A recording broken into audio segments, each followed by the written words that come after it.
अस्सलाम वालेकुम। मोहम्मद अज़ीज़ सिद्दीक अपने प्रोग्राम पॉलिटिकल डायरीज़ के साथ हाज़िर खिदमत है। शेख इम्तियाज़ साहब जो MP हैं, उनकी हियरिंग्स यानी कौमी सूबाई असम्बली के अंदर जो है ना 15 दफ़ा इस पर 15 सिटिंग्स पे लिए पाबंदी लगा दी है एक्टिंग स्पीकर ने। और जिस तरह जमहूरियत की नफ़ी ये लोग कर रहे हैं ना, और इसमें सियासी जमातें, मैं तो हैरान हूँ, इनकी अपनी सियासी जमात पता नहीं कि कुछ थोड़ी सी शर्म और हया होनी चाहिए। ज़रा उस पर गुफ्तगू करेंगे। अलीमा बहन और इनको ये एक वतीरा बना लिया है। पुलिस वहाँ से उठाती है, वैन में देती है और ये हब्से बेजा में रखना है, यानी इनको सख्त एक्शन लेना चाहिए। चलें इस पर भी गुफ्तगू करते हैं। 14 अगस्त को जो मनाने की बात हो रही है एहतजाज, अगर 27वीं आईनी तरमीम के हवाले से आप क्या कहेंगे? आपको याद होगा स्पीकर मलिक अहमद ख़ान ने जब 26 अरकान की रुकनीत मुअत्तल की तो साथ उन्होंने कहा इन्होंने अपना हलफ तोड़ा है और इनकी नाहलियत के लिए रेफरेंस का ऐलान किया। मैंने उस वक्त भी कहा था कि ये स्पीकर का इख्तियार नहीं है। स्पीकर जो है वो 62 और 63 पढ़ा नहीं था और उसको लेकर वे चलना शुरू हो गए थे। ये याद होना चाहिए, तारीख़ी तौर पर याद होना चाहिए आपको। फिर आपस में मिली, अपना आपस में एक तय हुआ, मिल बैठ के वो वापस रूलिंग ले ली गई। ये रिकॉर्ड के ऊपर चीज़ें मौजूद हैं। मैं उस वक्त भी कहता था कि नहीं, टेक ऑन करना चाहिए। स्पीकर के इख्तियार लामहदूद तो नहीं है ना, it has to be curtailed to some extent. यानी आप उतना के इख्तियार करें, आपका इख्तियार है, अगर डिस्क्रिशन है, डिस्क्रिशन शुड बी स्ट्रक्चर्ड। यानी ये जो डिस्क्रिशन है 24A जनरल क्लासेस एक्ट को भी अगर आप सामने रख कर देखें तो यानी एक बात तो बड़ी वाज़ेह है ना, अनब्रेडल्ड पावर नहीं हो सकती और discretion has to be structured. Discretion structured होनी चाहिए। और शेख इम्तियाज़ महमूद ने ऐसा क्या किया था? उन्होंने रूल 4 और 5 अगर देखे तो कोरम की निशानदेही की थी। जब कोरम की निशानदेही की जाए तो सारा कुछ रोक दिया जाता है। जी बिल्कुल, सब कुछ रोक दिया जाता है, लेकिन ऐसा नहीं हुआ। यहाँ जो एक्टिंग स्पीकर साहब बैठे थे उन्होंने कहा ये क्यों निशानदेही कर दिया आपने भाई? ऐसा ही ऑर्डर, बादशाह सलामत का ऑर्डर, 15 सिटिंग के लिए तुम सस्पेंडेड हो। अब वो लोकल गवर्नमेंट का कानून साजी होनी है। 4 कवानीन उसके दौरान जब कोरम की निशानदेही की पास कर लिए गए। शेख इम्तियाज़ साहब, सेनेट के इलेक्शन होने हैं तो सूबाई असम्बली में वोट डालना है, आपने मेंबरशिप सस्पेंड रखी हुई है। यानी ये 15 ही हेयरिंग क्यों? इस पर पूरा कंपैरिजन किया मुख्तलिफ ममालिक का। तो इंडियन कोटे जो है ना, इंडियन कोटेंगे कि ये तो एक साल के लिए मेंबरशिप अगर देखा जाए 15 सिटिंग्स अगर उठाया जाए। आज एक सेशन हुआ है और सेशन ख़त्म हो गया तो एक सेशन कहलाएगा। ये तो पूरा साल ही आपने मेंबरशिप सस्पेंड कर दी। ये इख्तियार आपके पास कहाँ से आ गया? आपने उसके देखो ना, एक तो ट्रांजैक्शन है बिजनेस की कर रही, आपने डी-फ्रेंचाइज कर दिया उसको उसके हल्के से। यानी वो अपने लोगों की बात नहीं कर सकता असेंबली के दौरान।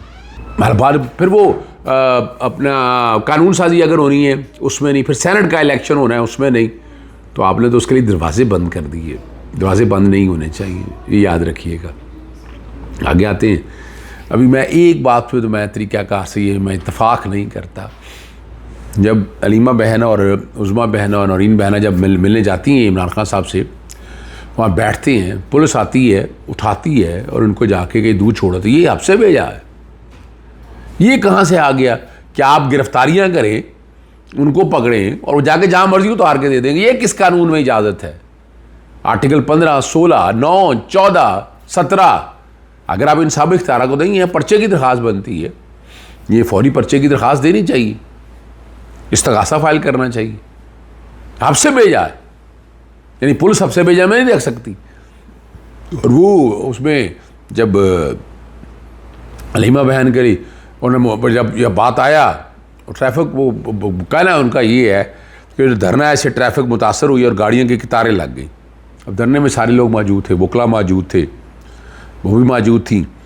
और उनका रात 12 बजे भी इमरान खान साहब से मुलाकात करवाना चाहे तो करवा सकते हैं। 3 माह, जबकि दीगर बहनों को 6 हफ्ते से मुलाकात नहीं करवाई गई। हम अड्याला जेल में मुलाकात के लिए आते हैं, हमें जेल से दूर रोका गया। उन्होंने कहा मैंने ज़मानत नहीं करी, गिरफ़्तार करना तो गिरफ़्तार कर लें। हुकूमत का अपना डर है, ये इमरान खान साहब को तनहा करना चाहते हैं और मुलाकात करने नहीं दी जाती। एक और जो बात बड़ी ज़बरदस्त है ना, यहाँ वो समझना है, इमरान खान साहब ने कोई डील की ना ढील में यकीन रखते हैं, ना कोई बीमारी का बहाना बनाया, उनका इलाज उसके मुताबिक नहीं जाते। और नवाज शरीफ की अपनी प्लेलिट्स के हवाले से फैसलवाड़ा जो कहते हैं वो आपके सामने उनका घर बैठकर बनाई है। वहाँ पर जितने भी वकला की टीम हो, सॉरी जितने डॉक्टर्स की टीम हो, वो अपनी जगह है। और मैं मंसूर अली खान के प्रोग्राम में बैठे हुए थे, तो मैंने आला हश्मी साहब बैठे हुए थे, मैंने कहा ज़रा ये बता रहे 26 मुलाकातें होती थी नवाज शरीफ के साथ।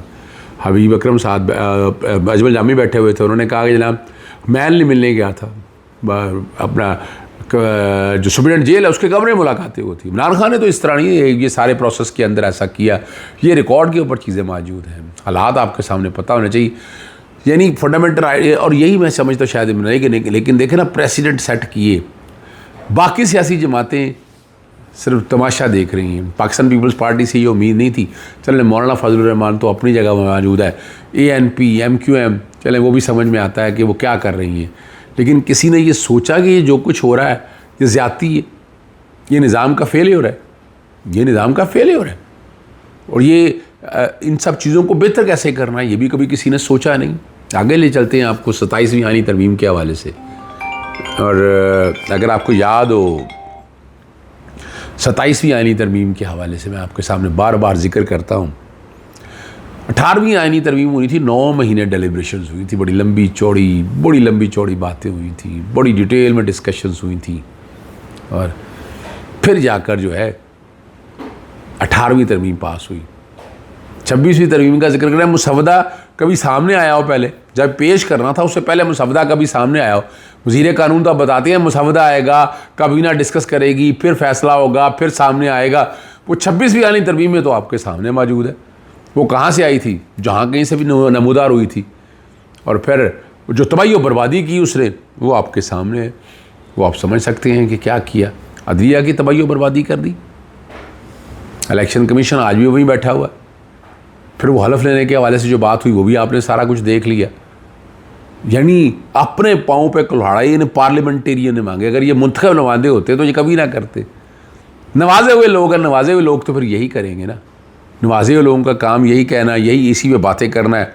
अगर ये वहाँ आए थे और इस पर जो मर्ज़ी आप कहते रहे, आवाम नहीं मानने वाली इस बात को कि 27वीं आईनी तरमीम से पहले आते, लोगों में पेश करते, लोगों की राय लेते, पब्लिक डिबेट होती है उसके ऊपर, फिर आप लेके आते, पार्लियामानी कमेटी में जाती, फिर वो चले लेजिस्लेटिव कमेटी में जाती, वहाँ डिस्कशन होती, डेलिब्रेशन होती, स्टेक होल्डर को इन्वॉल्व किया जाता, फिर आप 27वीं तरमीम की तरफ जाते तो समझ आती थी बात। लेकिन आप 27वीं तरमीम में आंखें बंद करके तो नहीं जा सकते ना, जिस तरह से आप 27वीं तरमीम की तरफ जाना चाहते हैं।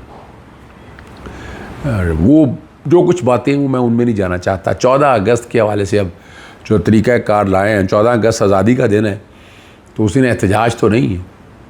आप झंडे लेके निकले पाकिस्तान तहरीक इंसाफ के, आए मनाए, उस जज्बे से मनाए, आप उस जज्बे से मनाएं, आकर एहतजाज करें।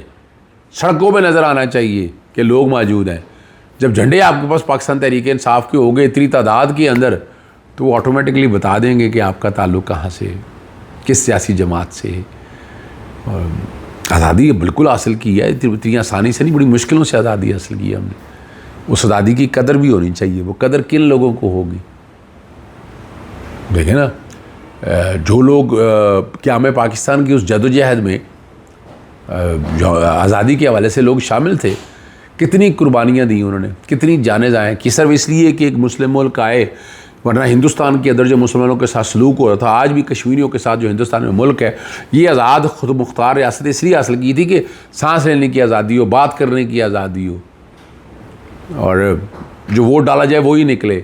ये इसलिए ली थी ना आज़ादी। इसलिए तो आज़ादी नहीं ली थी ना कि आप घुटे हुए माहौल में रहें, आपको पता नहीं कल को उठा कर ले जाए, नज़रबंदियाँ आ जाए, 144 का नफाज आ जाए, और आप जो बात करना चाहते हैं वो आप बात ना कर सके। ये समझना ज़रूरी है इस सारी कहानी के हवाले से। आज़ादी ज़हनों की आज़ादी नहीं है, वाकई आज़ादी